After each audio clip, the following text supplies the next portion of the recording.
which I don't think you do. So, Wait, huh? entire problem is doing like- It's just a lot of work. The entire problem is just defining. The equation. Yep. All right. So again, solving inequalities involving a quadratic function, which we did a little bit of in the word problem. But to solve the inequality, you're going to graph the quadratic, so like how we sketched it out, see where it would fall, and then determine where the function is negative, where its x-intercepts are, and where does it cross the x-axis.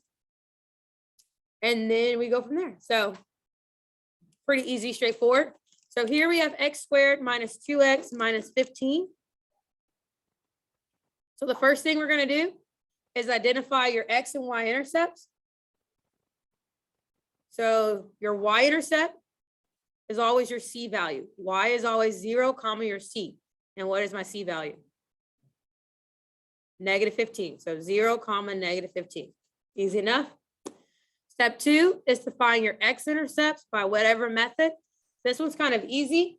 I can do a simple factoring to find my x-intercepts by asking myself what multiplies to give me negative 15, but adds to give me negative 2.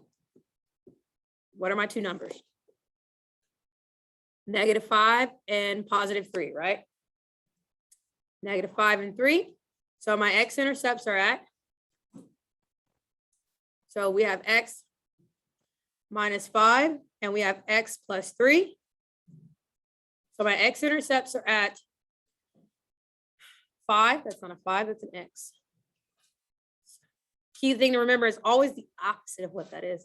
So it's at 5, comma 0, and 0, comma negative 3. 3 is to create a sketch using this information. So you're going to make a sketch with what you have. So on my sketch, I know that I'm at 5, 0. I wrote that backwards, y'all. Negative 3, 0. Negative 3. I'm at 5. And I go through negative 15. So in order for this to take place, my graph has to do something like this, right? Pretend that that is so curvaceous. No. Okay, really quick. You're looking for when is it less than or equal to 0? So when am I below the x-axis?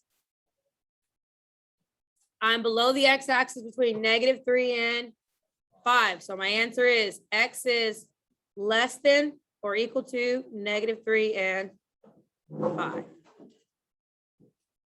So y-intercept, x-intercept, sketch, and then identify where it's at.